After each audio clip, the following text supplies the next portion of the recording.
Most welcome dear student बाबा study room. आज हम जैसा कि पिछली वीडियोस में हमने प्रेजेंट डिफिनिट टेंस की एक्टिव वॉइस पढ़ाई, फिर एक्टिव वॉइस के बाद में उसकी पैसिव वॉइस भी सिखा रहे हैं।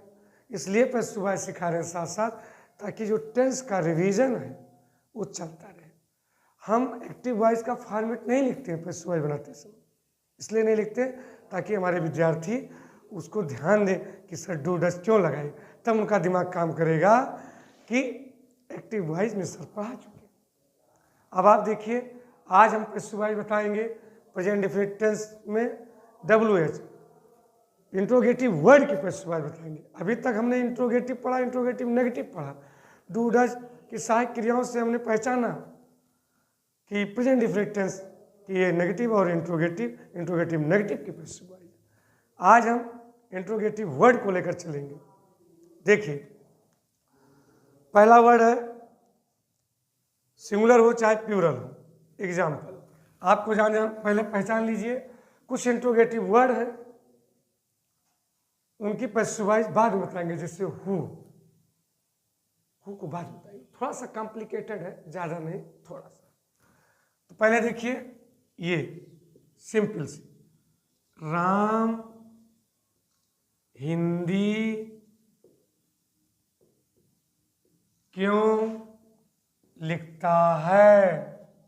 पहले एक्टिव वॉइस पे हम चले, कॉन्सेप्ट। तो राम क्यों लिखता है, पहले इसको देखिए, राम लिखता है, राम राइट्स। लेकिन नहीं, इंट्रोगेटिव वर्ड भी है, तो इंट्रोगेटिव वर्ड की अंग्रेजी पहले लिखेंगे, व्हाई। अब राम कौन सा सब्जेक्ट है, तो व्हाई डज राम लिखता है। यस यहां लग चुका है, इसलिए राइट हो जाएगा। व्हाई डज राम राइट, क्यों लिखता है, क्या,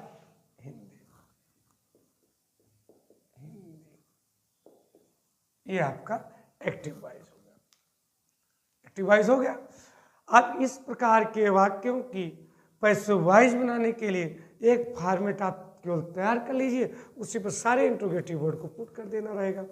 जैसे interrogative words, when, why, where, how, what, who, which, और जो भी इंट्रोगेटिव वर्ड है ये आपको करना है। Plus helping verb, is, am, are, plus object, plus verb का third, plus by, plus subject. जितने भी इंट्रोगेटिव वर्ड के पैसिव वॉइस आएंगे वर्ड, यही आगे इनको रोक देना है। उसके बाद में हेल्पिंग वर्ब करना है, हम फिर ऑब्जेक्ट ले आएंगे जिस वाक्य में जो रहेगा, और थर्ड फॉर्म भाई। अब इसी वाक्य को देख लीजिए, इस वाक्य को इसी पर पुट करना है। कह रहा है इंट्रोगेटिव वर्ड्स, तो इसमें इंट्रोगेटिव वर्ड्स कहाँ है, ये है। हमने यहां पर व्हाई लिखा, व्हाई। हिंदी को लाना है मुझे, वो ऑब्जेक्ट है, तो व्हाई के बाद हेल्पिंग वर्ब क्या है, इज। हिंदी सिंगुलर है, हिंदी। इसी फॉर्मेट में रखते चलिए, यहां तक हम खत्म करते हैं। व्हाई इज हिंदी, वर्ब का थर्ड फॉर्म रिटेन, बाय, रहा। अब जिन विद्यार्थियों को थोड़ा सा समझने में कठिनाई हो रही है, तो उनको और समझने के लिए मोटे मोटे हिसाब समझिए, बेसिक चीज़ों को। अब मान लीजिए हमने कहा interrogative words when, why, where, how, हमने दूर दूर लिखने की कोशिश किया, लेकिन कुछ विद्यार्थी सोचते हैं सर इतने दूर दूर क्यों लिखे। देखिए समझने के लिए, अब दूसरा सेंटेंस देखिए, अभी पूरा उसी में सेट हो जाएगा। ये पहला सेंटेंस था, दूसरा सेंटेंस फॉर्मेट यही रहेगा। दूसरा सेंटेंस, राम हिंदी कहाँ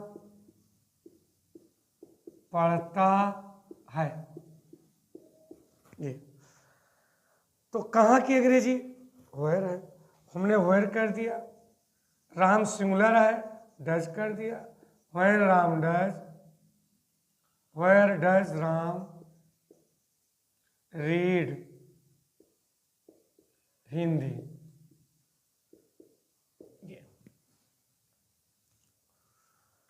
तो राम हिंदी कहाँ पढ़ता है, तो where does Ram read Hindi. अब आपको अगर समझना है इसकी पैसिवाइज बहुत सिंपल में, जिन बच्चों को एकदम न समझ तो उसको देखें। इंट्रोगेटिव वर्ड के सामने आप वेयर लिख दीजिए पैसिवाइज बनाते समय। हेल्पिंग वर्ब के सामने चूंकि हिंदी सिंगुलर है तो इज आएगा, तो आपने इसके सामने इज लिख दीजिए। ऑब्जेक्ट हिंदी है, इसके सामने हिंदी लिख दीजिए। फिर वर्ब का थर्ड फॉर्म रीड है, रीड का थर्ड फॉर्म रीड। बाय वहां है, स्कूल है, बाय। सब्जेक्ट राम, तो हमने इसको दूर दूर क्यों लिखा है स्पेस में। जब आपको समझना हो, नहीं समझ में आ रहा हो, इसी फॉर्मेट को लिखिए, उसी सामने सामने उन वर्ड्स को लिखिए, तो आपको समझ में आएगा पैसिव वॉइस बनाते समय कौन सी चीज़ मुझसे छूट रही है।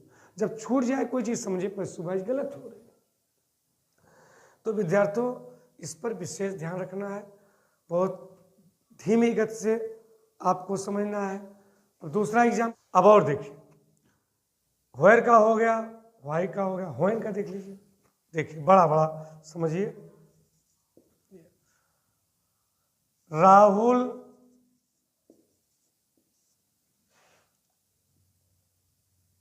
खाना कब पकाता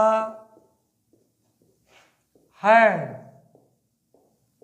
राहुल सिंगुलर है, प्लूरल में भी जा सकता था, तो राहुल सिंगुलर है। कब, कब की अंग्रेजी पहले ले आइए, व्हेन। हेल्पिंग वर्ब डज आपने सुना होगा सिंगुलर के साथ, व्हेन डज राहुल पकाता है कुक, क्या पकाता है, खाना। इतना दूर दूर हमने लिखा आपको समझने के लिए। When does Rahul cook food. अब इसकी पैसिव वॉइस बनाना है, तो इसके सामने फॉर्मेट बनाइए सीखने के लिए बेसिक। इसके सामने आपको इंट्रोगेटिव वर्ड लिखना है, तो व्हेन है, इसके सामने हमने व्हेन लिख दिया। अब चूंकि फूड सिंगुलर है, जब फूड उधर से आएगा तो हेल्पिंग वर्ब के सामने हमने इज लिख दिया। ऑब्जेक्ट क्या है, फूड, इसके सामने हमने फूड लिख दिया, फूड। व्हेन इज फूड, इसके सामने ये आ गया, ये यहाँ आ गया। अब क्या बचा, वर्ब का थर्ड फॉर्म, तो ढूंढिए वर्ब थर्ड फॉर्म का है, बनाता है कुक, इसके सामने हमने कुक्ड लिख दिया। ये प्रीपोजिशन बाय, इसके सामने सब्जेक्ट क्या था, राहुल। अब देखिए कितने आसानी से आपने इंट्रोगेटिव वर्ड को यहाँ रखा, हेल्पिंग वर्ब यहाँ रखा। अब इससे और इजी करने के लिए आप जब फॉर्मेट को लिखेंगे तो एक्टिव वॉइस का ट्रांसलेट करेंगे। एक्टिव वॉइस ट्रांसलेट करने के पश्चात आप पैसिव वॉइस का फॉर्मेट बनाइए, उसी के सामने छोटा छोटा कापियों में लिख कर सेट कीजिए। अपने आप आपको पैसिव वॉइस प्रत्येक इंट्रोगेटिव वर्ड की वजह, चाहे वो हाउ हो, चाहे वेयर हो, व्हाट हो, हु हो। हाँ, व्हाट और हु में कुछ विशेषता है, इसके लिए मैं नेक्स्ट वीडियो में बताऊंगा। Thank you.